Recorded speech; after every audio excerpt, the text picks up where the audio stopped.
So you're knitting along and suddenly you accidentally pull your needle out, or you pick up your knitting and you find this mess, or the kids got to it, or something happened. So first thing I need to do is to make sure I don't pull on the fabric, because if I pull on this, then that's going to unravel these stitches more. And the second thing is I want to just, these live stitches here, I want to catch them, like that one there is almost come undone again. So if I catch that quickly, and that one, don't worry if they're the right way around, twisted, whatever, just catch as many loops as you can, because that will make it a bit easier to fix it.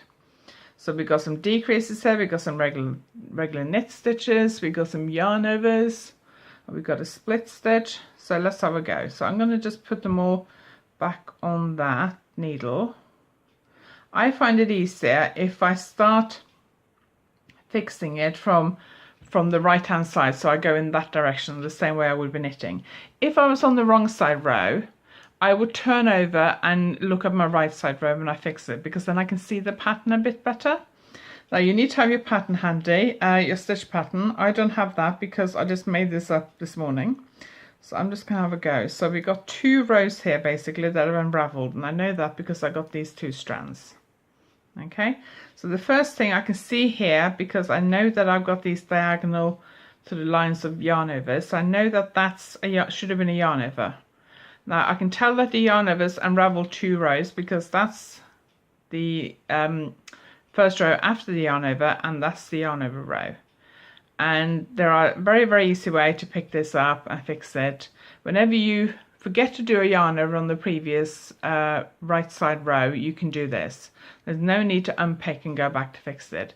If you discover the yarn over 2 rows afterwards on the following right side row, you can fix it very easily. So the yarn over is that second strand down. So if I lift that up forward with my needle pointing upwards as opposed to pointing down like that, so needle pointing up like that, and then I just loop that other strand through it.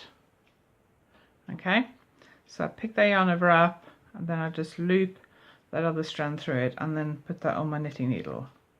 Okay, so which strand? So that's the strand on this row. So I'm actually going to knit this row. Now I know from my pattern that there's supposed to be a yarn over there, but I'm not going to do that at this point, because it might be easier just to pick up what's already here.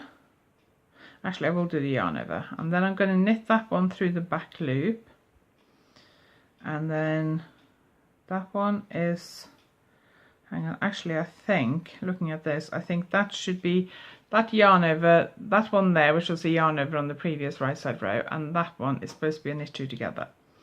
So I'm just going to knit 2 together, and then that's a regular knit stitch. Now I'm lucky here, oh, and that was twisted as well, that strand was twisted, so that's a regular knit stitch. And then we got another one here, yarn over, so pull the strand, second strand down to the front and loop the other strand through it and put on the left hand needle. And I know that there's supposed to be a yarn over here, so before I do that I will do a yarn over. That one's knit through the back loop, that one is just knit normal, knit, and now it's sort of got a bit tight, so I can't, actually I finished that right now. Well, that's good. Okay, so that's one row, but I've still got this long strand at the back, so I know there's another row to do, and I just dropped this one as well. So as I was doing that, I just dropped another stitch. So let me show you how I tend to, when I drop stitches, unless it's a lot of rows, I tend to just use my needles to pick them up, but you can use the crochet hook to pick it up as well. So let me just do that to show you. So I got one of these tiny crochet hooks, and I'm going to put stitch through. Now I've got 2 rows here, so I just go through with the hook pointing. So when I put my needle in, if I put it in like that, so the hook is pointing upwards as opposed to like that, then I can just grab that first strand and just pull it through, and then the next strand and pull it through, and then put it back on the left hand needle. Okay, so if you can see here, that strand there is attached there, and there where my thumb is. Those two places. That means that all these stitches have unraveled another row. Now I like to knit them all from right to left because I find that easier. So I'm going to just take them all back to this side, and then I'm going to knit them again. So that's the yarn over on the previous row. Now if you knit the English way, I knit the continental way, so I already have my yarn in my left hand. If you knit the continental way, you're used to sort of doing that, then obviously that's a bit difficult. You just got to kind of hold it at the back and try and somehow get it through. Now when I tend, if I got a long strand, I tend to just hold it like I normally do. Once I get here, I don't want to stretch that too much because I don't want to end up with like a loop and I come to the last stitch. So when I come towards the end, when it's getting a bit tight, I'll just drop it, and then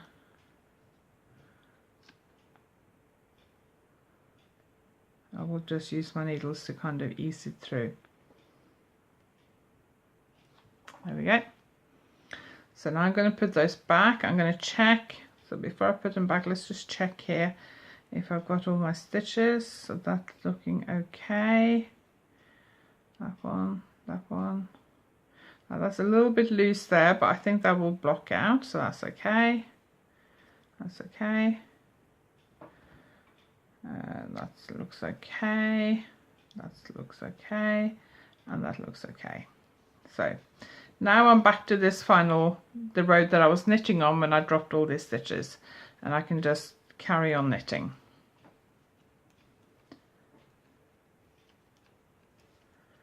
There we go. So the main thing to do when you, whatever stitch pattern you're doing, whether you're doing plain stocking stitch or lace knitting or ferrule knitting or cable knitting, whatever, is not to panic and not to pull on the fabric, because if you pull on this, it will just make the stitches unravel quickly. So 1, don't panic, 2, don't pull on the fabric, and 3, just the loops that you can, or any loops you can see, just quickly slide them through a needle. It doesn't matter which needle it is, just to stop them unraveling down. You can also, let me just unravel one here. You can also, if you got one that say has unraveled a long way down and you're trying to fix other ones, you can also use these. These are brilliant because you can just catch them and then that stops it unraveling further down. So let me just show you how I would pick this one up. So I put my crochet hook in, so it's pointing upwards like that, as opposed to pointing downwards. Hook's pointing upwards. I'm just trying to make sure you can see properly here. And then I'm holding it so that I can see the strands of the back, because each one of these strands is one loop. So I find the first strand, pull it through, second strand. Now if you hold the hook upwards like that, pointing up towards the ceiling, you can just through and then pull it into the next one. If you have the hook down like that, hang on, I'm not used to doing it like this, so this is a little bit more difficult. Then when you come out, you actually, to get it to work again without twisting the stitch, you have to actually take it out and then put it in again, and that's just going to slow you down. So always have the hook pointing up and it'll be a lot easier. There we go.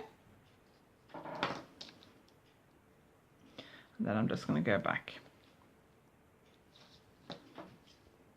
So the main thing to do is to practice. So knit a swatch and just make a few mistakes. Make some deliberate mistakes and then try and pick it and fix it. Pull your needle out and unravel a few rows, and just deliberately make some mistakes and try and fix it, because on a swatch like this, if you muck it up, it doesn't matter. On a big beautiful shawl or a sweater or whatever, it matters a lot more.